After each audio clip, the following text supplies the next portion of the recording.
नमस्कार दोस्तों, स्वागत है आपका आज के मुख्य समाचार में, जिसमें सबसे पहली और बड़ी खबर में आपको बताएंगे कि विधानसभा में बोले नीतीश कुमार, बीजेपी सम्मान के लायक नहीं, हमें जनता ने बनाया सीएम।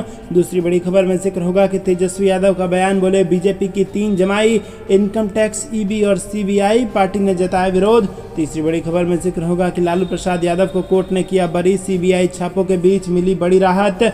चौथी खबर में जिक्र गुजरात का, भारत छोड़ो यात्रा से पहले गुजरात आएंगे राहुल गांधी, कार्यकर्ताओं को करेंगे संबोधित। और पांचवी बड़ी खबर में जिक्र होगा कि इस राज्य में 6500 कार्यकर्ताओं के साथ बड़े नेता ने छोड़ी बीजेपी, बोले सबका साथ सबका विकास बस कहने की बात। दोस्तों, हर एक खबर की गहराई में आपको ले जाएंगे, लेकिन उससे पहले आप अभी इस वीडियो को कीजिए लाइक और लाल बटन को दबा के चैनल को सब्सक्राइब करके घंटी बजाकर कमेंट में लिखिए जय हिंद। दोस्तों, आपको बता दें कि विधानसभा में नीतीश कुमार का बड़ा बयान, बोले बीजेपी सम्मान के लायक नहीं, हमें जनता ने बनाया मुख्यमंत्री। जी दोस्तों, बिहार के मुख्यमंत्री नीतीश कुमार ने बुधवार को विधानसभा को संबोधित किया और विश्वास मत पर चर्चा के बाद सदन को संबोधित करते हुए नीतीश कुमार ने भारतीय जनता पार्टी पर हमला बोला। उन्होंने कहा कि सिर्फ दिल्ली सरकार की चर्चा होती है, सोशल मीडिया से लेकर टीवी तक उनका प्रचार है, हर जगह पर दिल्ली वालों का कब्जा है। नीतीश ने कहा कि हमें किसी ने नहीं, जनता ने मुख्यमंत्री बनाया है। नीतीश कुमार ने कहा कि विश्वास प्रस्ताव पर काफ़ी चर्चा हो गई, सबने अपनी बात रखी, हमको किसी पर ऐतराज़ नहीं। पहले 4 पार्टी की सरकार थी, एक पार्टी को अपने में मिला लिया, हम तो काम करते रहते थे, तो क्या हो रहा था। दरअसल दोस्तों, सीएम नीतीश कुमार ने संबोधन के दौरान पटना यूनिवर्सिटी को सेंट्रल विश्वविद्यालय बनाने की भी मांग की। मुख्यमंत्री नीतीश कुमार ने बिना नाम लिए आरसीपी सिंह पर भी निशाना साधा और उन्होंने कहा कि जिसको हमने ऊपर बढ़ाया उसको अपने में मिलाकर क्या किया गया। हमारी पार्टी के लोग बोलते थे कि सब गड़बड़ हो गया। विधानसभा के चुनाव में क्या किया, डिप्टी सीएम समेत तमाम पुराने मंत्रियों को हटा दिया। आजकल प्रचार खाली दिल्ली वालों का होता रहता है। सीएम नीतीश कुमार ने आगे कहा कि जेडीयू को कोई मतलब नहीं था। सुशील मोदी, प्रेम कुमार, नंद किशोर, राम नारायण मंडल समेत अन्य नेताओं को बीजेपी शीर्ष ने मंत्री नहीं बनाया। रुक करते हैं अगली बड़ी खबर की तरफ। तेजस्वी यादव का बड़ा बयान, बीजेपी की 3 जमाई, इनकम टैक्स, ईडी और सीबीआई, पार्टी ने जताया विरोध। जी हाँ दोस्तों, आपको बता दें कि बिहार विधानसभा में विश्वास मत के प्रस्ताव पर डिप्टी सीएम तेजस्वी यादव ने अपनी बात रखी और इस दौरान उन्होंने बीजेपी को निशाने पर लेते हुए कहा कि आप लोगों को मंथन करने की ज़रूरत है। उन्होंने कहा कि इस बार कोई रन आउट नहीं होने वाला है और सबसे लंबी इनिंग होगी और इसका इशारा महागठबंधन की सरकार की तरफ था। वहीं सीबीआई की छापेमारी पर उन्होंने कहा कि जो लोग डरेगा वो लोग मरेगा और जो लोग लड़ेगा वो जीतेगा। जब बीजेपी राज्य में डरती है या डराती है तो वो अपने 3 जमाई सीबीआई, ईडी और आईटी को आगे रखती है, और जब मैं विदेशों में जाता हूं तो बीजेपी मेरे खिलाफ लुकआउट नोटिस जारी करती है, और जब नीरव मोदी जैसे धोखेबाज भाग जाते हैं तो वो ऐसा नहीं करते। तेजस्वी यादव के जमाई वाले बयान पर बीजेपी ने विरोध जताया है। डिप्टी सीएम ने बीजेपी पर हमला जारी रखते हुए कहा कि आप लोगों का डिजाइन सबको पता है, हर जगह कब्जाना है, सौहार्द और भाईचारा को बिगाड़ना है, लोकतंत्र का ढांचा बीजेपी को कुचलने नहीं देंगे, इसलिए हम लोग एक हुए हैं। नीतीश कुमार ने पूरे देश की जनता को एक उम्मीद देने का काम किया है। हम चाहते हैं कि बिहार आगे बढ़े और आज जब हम लोग एक हुए हैं तो आप लोगों को पीड़ा क्यों हो रही है। सीएम दिन रात काम करते हैं, हम लोग उन्हीं की बात को बताने का काम कर रहे हैं। रुक करते हैं अगली बड़ी खबर की तरफ। लालू प्रसाद यादव को कोर्ट ने किया बरी, सीबीआई छापों के बीच मिली बड़ी राहत। जी हाँ दोस्तों, आपको बता दें बिहार में आरजेडी के कई नेताओं के ठिकानों पर सीबीआई और अन्य केंद्रीय एजेंसियों के छापे के बीच लालू प्रसाद यादव को एक बड़ी राहत मिली है। भारी सुरक्षा बंदोबस्त के बीच आरजेडी सुप्रीमो लालू प्रसाद यादव बुधवार को आदर्श चुनाव आचार संहिता के मामले में हाजीपुर कोर्ट में पेश हुए।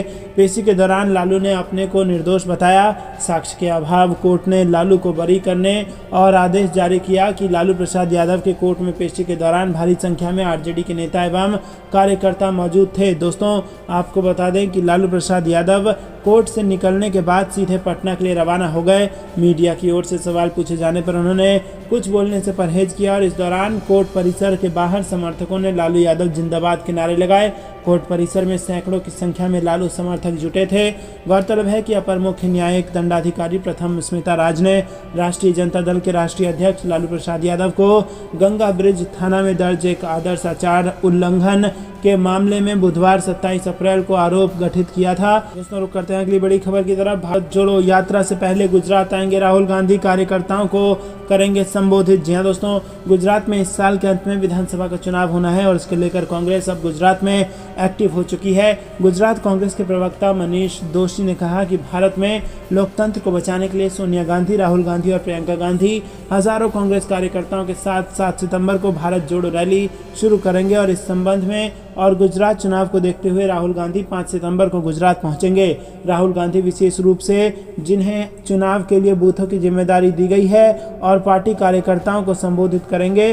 कांग्रेस नेता राहुल गांधी इस साल के अंत में होने वाले गुजरात विधानसभा चुनाव और भारत जोड़ो यात्रा से पहले 5 सितंबर को गुजरात में होंगे। टिकट आवंटन के लिए उम्मीदवारों का चयन करने के लिए मंगलवार को अखिल भारतीय कांग्रेस कमेटी ने गुजरात के लिए एक स्क्रीनिंग कमेटी का गठन किया है। एआईसीसी महासचिव केसी वेणुगोपाल द्वारा जारी एक प्रेस विज्ञप्ति के अनुसार केरल के कांग्रेस विधायक और केरल के पूर्व गृह मंत्री रमेश चेन्नीथला को गुजरात स्क्रीनिंग कमेटी का अध्यक्ष बनाया गया है, जबकि अधिवक्ता शिवाजी राव मोघे और जय किशन को सदस्य नियुक्त किया गया है। रुक करते हैं अगली बड़ी खबर की तरफ। इस राज्य में 6500 कार्यकर्ताओं के साथ बड़े नेता ने छोड़ी बीजेपी, बोले सबका साथ सबका विकास, बस कहने की बात। जी हां दोस्तों, त्रिपुरा में सत्तारूढ़ बीजेपी को बड़ा झटका लगा है। शीर्ष आदिवासी नेता हंसा कुमार मंगलवार को आदिवासी आधारित प्रमुख विपक्षी दल त्रिपुरा स्वदेशी प्रगतिशील क्षेत्रीय गठबंधन में शामिल हो गए। वहीं बीजेपी और इसके सहयोगी indigenous people front of Tripura के लगभग 6500 आदिवासियों के साथ हंसा कुमार उत्तरी त्रिपुरा के मानिकपुर में आयोजित एक सार्वजनिक रैली में TIPRA में शामिल हुए। रुक करते हैं अगली बड़ी खबर की तरफ। मानसून सत्र के दौरान हुआ हंगामा, विपक्ष ने लगाए 50 खोखे एकदम ओके के नारे। महाराष्ट्र विधानसभा के बाहर भिड़े शिंदे उद्धव गुट के विधायक। जी हां दोस्तों, आपको बता दें कि महाराष्ट्र विधानसभा में मानसून सत्र का आज 5वां दिन था। सत्र की शुरुआत सत्ता पक्ष और विपक्ष के बीच हंगामे से हुई। उद्धव गुट और शिंदे गुट के विधायक आपस में भिड़ गए। दोनों गुटों ने एक दूसरे के साथ धक्का मुक्की भी की। वहीं विधानसभा की सीढ़ियों पर विपक्ष ने सत्तारूढ़ पार्टी के खिलाफ नारे लगाए। उद्धव गुट के विधायकों ने शिंदे गुट के लिए 50 खोखे एकदम ओके का नारा लगाया और इस नारे की आड़ में शिंदे गुट पर 50 करोड़ लेकर बिक जाने का आरोप लगाया गया। महंगाई और किसानों के मुद्दे उठाने और सरकार से जवाब मांगने के लिए एनसीपी विधायक गाजर लेकर पहुंचे। गाजर को लेकर भी दोनों गुटों के बीच छीना झपटी हुई। दोनों दलों के वरिष्ठ नेताओं ने आगे आकर विधायकों को शांत कराया और इसके बाद ही सदन की कार्रवाई शुरू हो पाई। दोस्तों, भाजपा विधायक नितेश राणा ने सदन में कहा कि राज्य के अहमदनगर में धर्म परिवर्तन के नाम पर नाबालिग लड़की पर अत्याचार हुआ है। ऐसी घटनाएं राज्य में बढ़ रही हैं। राणा ने कहा कि हिंदू लड़कियों को फंसाने के लिए लड़कों को बकायदा रेट कार्ड दिया गया है, जिसके तहत इन लड़कों को पैसे मिलते हैं। राणा का कहना है कि हिंदू लड़कियों को राज्य में टारगेट किया जा रहा है और इसीलिए अन्य राज्यों की तरह महाराष्ट्र में भी धर्मांतरण विरोधी कानून बनाया जाना चाहिए। दोस्तों, रुक करते हैं अगली बड़ी खबर। सोनार की एक लोहार की करारा जवाब मिलेगा। आरजेडी नेताओं के खिलाफ सीबीआई रेड पर तेजस्वी यादव ने साफ कही ये बात। जी हाँ दोस्तों, आपको बता दें, लालू परिवार के खास और आरजेडी के एमएलसी सुनील सिंह समेत कई आरजेडी नेताओं के ठिकानों पर सीबीआई ने एक साथ छापे मारा है और बिहार में आरजेडी नेताओं के ठिकानों पर सीबीआई की छापेमारी ऐसे वक्त हुई है जब बुधवार को विधानसभा में फ्लोर टेस्ट होना है। ऐसे में आरजेडी ने इसे बदले की कार्रवाई करार देते हुए केंद्र की सत्ताधारी बीजेपी पर निशाना साधा। पूर्व सीएम राबड़ी देवी के बाद डिप्टी सीएम तेजस्वी यादव ने सीबीआई रेड पर पलटवार किया है। तेजस्वी यादव ने साफ कह दिया है कि 100 सोनार की एक लोहार की समय आने पर करारा जवाब मिलेगा। आरजेडी नेताओं के ठिकानों पर सीबीआई की रेड पर बिहार के डिप्टी सीएम तेजस्वी यादव ने कहा कि जिसको जो करना है करेगा, हमको जो जवाब देना है वो हम सदन में देंगे। साथ ही तेजस्वी ने कहा कि 100 सोनार की एक लोहार की समय आने पर करारा जवाब मिलेगा। वहीं सीबीआई की रेड पर बिहार की पूर्व सीएम राबड़ी देवी ने कहा कि जनता सब देख रही है। उन्होंने कहा कि नीतीश कुमार के नेतृत्व में जब से सरकार बनी है ये लोग डर गए हैं और बीजेपी को छोड़कर सभी पार्टियां हमारे साथ हैं। हमारे पास बहुमत है। सीबीआई ने हमें डराने के लिए कार्रवाई की है, लेकिन हम डरेंगे नहीं। ये पहली बार नहीं हो रहा है। रुक करते हैं अगली बड़ी खबर की तरफ। नीतीश सरकार के फ्लोर टेस्ट के बीच स्पीकर विजय सिन्हा का इस्तीफा। तेजस्वी यादव बोले सभी जवाब सदन में देंगे। जी हाँ दोस्तों, बिहार में आरजेडी जेडीयू सरकार के फ्लोर टेस्ट के बीच विधानसभा विधानसभा स्पीकर विजय सिन्हा ने अपना इस्तीफा दे दिया है और वहीं नरेंद्र नारायण यादव को कार्यवाहक अध्यक्ष बनाया गया है। बिहार विधानसभा के उपाध्यक्ष महेश्वर हजारी ने बताया कि विधानसभा की कार्रवाई दोपहर 2 बजे के लिए स्थगित की गई है। ऐसे में नियमों के अनुसार अध्यक्ष के इस्तीफे के बाद विधानसभा का सारा काम उपाध्यक्ष संभालेंगे। बिहार में फ्लोर टेस्ट से पहले इस्तीफा देते हुए सिन्हा ने कहा कि मुझ पर विधायकों द्वारा अनर्गल आरोप लगाए गए हैं। ऐसे में उन्हें इन आरोपों पर जवाब देना था, इसीलिए अब तक इस्तीफा नहीं दिया था। विजय सिन्हा ने इस्तीफा देने के बाद कहा कि हमने सदन में अपनी पूरी बात रखी है। सब विधायकों ने अध्यक्ष का सम्मान दिया। हमने पहले ही कहा था कि हम बाहर इस्तीफा नहीं देंगे। हम जो कहा वो बिहार देश की जनता ने देखा और अब निर्णय वो करेंगे कि उसमें कितना सत्य है। दोस्तों, रुक करते हैं अगली बड़ी खबर की तरफ। कन्हैया कुमार का तंज, जय शाह तो यूपीएससी का एग्जाम देकर बने हैं बीसीसीआई सेक्रेटरी, लोग भी लेने लगे जय शाह पर चुटकियां। जी हाँ दोस्तों, आपको बता दें कि कांग्रेस नेता कन्हैया कुमार ने हाल में एक कार्यक्रम के दौरान केंद्रीय गृह मंत्री अमित शाह के बेटे पर जमकर तंज कसा। उन्होंने प्रधानमंत्री नरेंद्र मोदी द्वारा परिवारवाद को लेकर दिए गए भाषण पर निशाना साधते हुए कहा कि जय शाह तो यूपीएससी का एग्जाम देकर बीसीसीआई के सेक्रेटरी बने हैं। कन्हैया कुमार के बयान पर सोशल मीडिया यूजर्स भी चुटकी लेते नजर आ रहे हैं। दोस्तों, कन्हैया कुमार ने अपने भाषण के दौरान मध्य प्रदेश के मुख्यमंत्री शिवराज सिंह चौहान और केंद्रीय मंत्री नितिन गडकरी को संसदीय बोर्ड से हटाए जाने पर चुटकी लेते हुए कहा कि अभी बहुत सारे लोग अग्निवीर बनने वाले हैं। उन्होंने आगे कहा कि उसके बाद केवल 2 लोग ही रहेंगे, चाचा और भतीजा। चाचा वास्को दी गामा की तरह पूरी दुनिया का चक्कर लगाएंगे और भतीजा आईपीएल में गुगली फेंकेंगे। रुख करते हैं अगली बड़ी खबर की तरफ। राजनीतिक गलियारे में शिवराज की विदाई की चर्चा, सिंधिया और कैलाश की मुलाकात ने आग में डाल दी घी। जी हाँ दोस्तों, राजस्थान मध्य प्रदेश में जबरदस्त सियासी भूचाल मचा हुआ है, जिसमें आपको बता दें कि भाजपा को केंद्र की सत्ता की ओर ले जाने वाले राज्य मध्य प्रदेश की राजनीति में इन दिनों अजीब सी बेचैनी दिख रही है। हालांकि सतह पर सत्ताधारी भाजपा और शिवराज का राज शांत तो नजर आ रहा है, लेकिन अंदर ही अंदर चौहान की रवानगी की चर्चा शुरू हो गई है। सोमवार को केंद्रीय गृह मंत्री अमित शाह राजधानी भोपाल में थे। मध्य प्रदेश में जोरों की बरसात हो रही थी और इसी बीच भोपाल से दिल्ली तक शिवराज की कुर्सी जाने की चर्चाएं शुरू हो गई। जब कयासों ने जोर पकड़ा तो शाम तक तमाम सोशल मीडिया ग्रुप पर शिवराज को बदले जाने के मैसेज प्रसारित हो गए।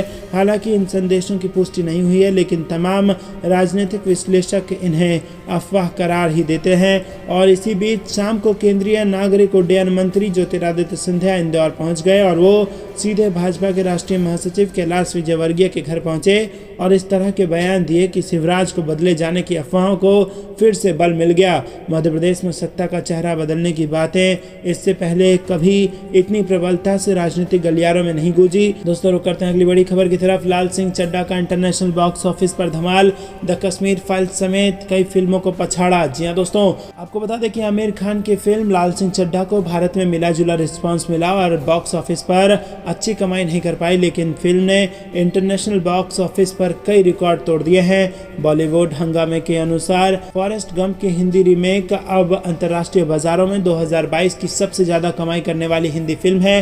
फिल्म ने गंगूबाई काठियावाड़ी, भूल भुलैया 2 और द कश्मीर फाइल जैसी हिट फिल्मों को पीछे छोड़ दिया है। लाल सिंह चड्ढा ने रिलीज के एक हफ्ते में $7.5 मिलियन यानी कि 59 करोड़ रुपए की कमाई की। फिल्म ने गंगूबाई काठियावाड़ी, भूल भुलैया 2 और द कश्मीर फाइल्स को पीछे छोड़ दिया है और ये तीनों ही फिल्में भारत में सुपरहिट हुई थी। हालांकि तेलुगु फिल्म RRR ने इंटरनेशनल बॉक्स ऑफिस पर $20 मिलियन कमाई थी। दोस्तों, आपको बता दें कि लाल सिंह चड्ढा ने भारतीय बॉक्स ऑफिस पर 55 करोड़ रुपए से ज़्यादा की कमाई कर ली है और फिल्म को बनाने में कथित तौर पर 180 करोड़ रुपए खर्च किए गए थे। फिल्म का निर्माण कोरोना महामारी से पहले शुरू हुआ था और फिल्म लगभग 3 साल से बन रही थी और इस दौरान फिल्म की शूटिंग को कई बार रोकना और शुरू करना पड़ा था। लाल सिंह चड्ढा 11 अगस्त को सिनेमाघरों में रिलीज हुई थी और फिल्म को रक्षाबंधन और स्वतंत्रता दिवस से लॉन्ग हॉलीडे का फायदा मिला और लाल सिंह चड्ढा की वर्ल्ड वाइड ग्रॉस अब 126 करोड़ रुपए हो गई है। रुक करते हैं अगली बड़ी खबर की तरफ। कौन होगा कांग्रेस का नया अध्यक्ष?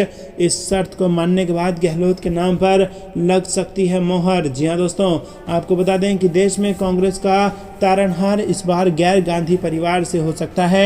अटकलों का बाजार गर्म है कि इसके लिए देश में सबसे योग्य व्यक्ति राजस्थान के मुख्यमंत्री अशोक गहलोत हैं, लेकिन इन अटकलों के बीच अभी तक अशोक गहलोत ने इस मामले में मीडिया के सामने कोई बयान नहीं दिया है। उनका कहना है कि अभी तो मीडिया ने ही उनको नया अध्यक्ष बनाया है, उनके पास फिलहाल इस बारे में कोई जानकारी नहीं है, लेकिन अंदर खाने चर्चा है कि सीएम अशोक गहलोत के नाम को फाइनल कर दिया गया है। और इस बीच गहलोत ने कुछ शर्तें भी रखी हैं और इन शर्तों को मानने पर मंथन चल रहा है। रुक करते हैं अगली बड़ी याद आ रही है, क्योंकि अब गुजरात में आम आदमी पार्टी आ रही है। सीएम केजरीवाल ने ये तंज भाजपा पर कसा है। दरअसल दोस्तों, गुजरात के भावनगर में आम आदमी पार्टी के टाउन हॉल में दिल्ली के मुख्यमंत्री अरविंद केजरीवाल ने कहा कि सुन रहे थे कि मनीष सिसोदिया को अगले 10 दिन में गिरफ्तार करेंगे, लेकिन अब तो लग रहा है कि अगले 2-3 दिन में ही गिरफ्तार कर लेंगे। अभी हम महाराजा कृष्ण कुमार की धरती पर हैं। उन्होंने ही सबसे पहले अपनी रियासत देश के लिए सरदार पटेल को सौंपी थी। मैं आज भारत सरकार से मांग करता हूं कि इन्हें भारत रत्न दिया जाए। अरविंद केजरीवाल ने कहा कि मनीष सिसोदिया ने दिल्ली में स्कूल ठीक किए हैं। 7-8 साल से किसी भी प्राइवेट स्कूल को नाजायज़ फीस नहीं बढ़ाने दिया और हमने ऑडिट कराई और 2-3 साल पुरानी फीस भी बच्चों को वापस करवाई।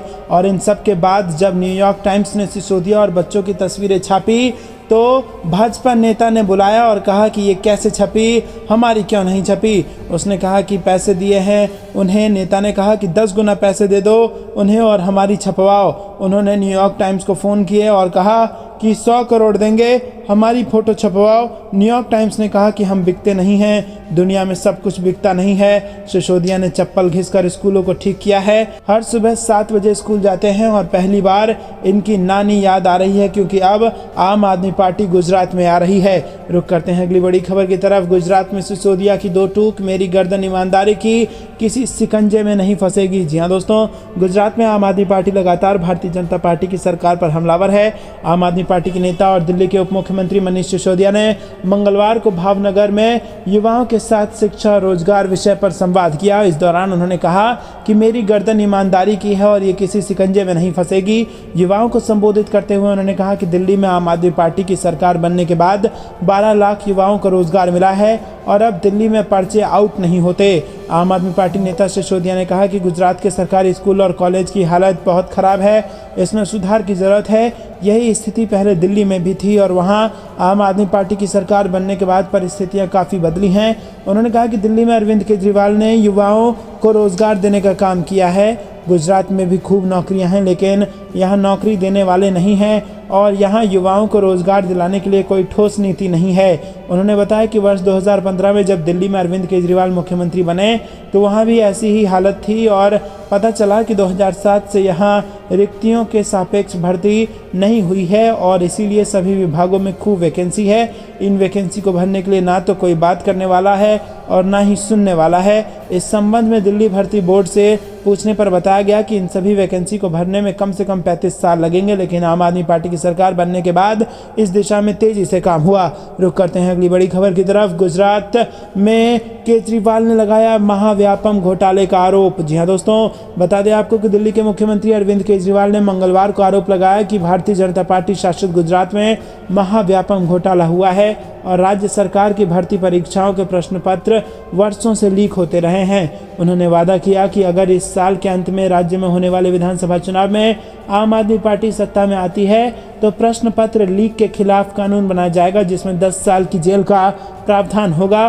केजरीवाल ने गुजरात के 2 दिवसीय दौरे के दूसरे दिन भावनगर में युवाओं के साथ टाउन हॉल बैठक में कहा कि क्या कोई व्यक्ति प्रश्न पत्र लीक होने को लेकर जेल गया है, वो अब जेल जाएंगे। मध्य प्रदेश में व्यापम घोटाला था, गुजरात में महाव्यापम घोटाला चल रहा है। व्यापम घोटाला एक प्रवेश परीक्षा और भर्ती घोटाला था जो 2013 में मध्य प्रदेश में सामने आया था। रुक करते हैं अगली बड़ी खबर की तरफ। देश के 22 शहरों में प्रेस कॉन्फ्रेंस कर महंगाई पर केंद्र सरकार को घेरेगी कांग्रेस। जी हाँ दोस्तों, गुजरात और हिमाचल प्रदेश विधानसभा चुनाव की नज़दीकी और आम आदमी पार्टी की सक्रियता को देखते हुए अब कांग्रेस पार्टी भी मैदान में उतरने जा रही है।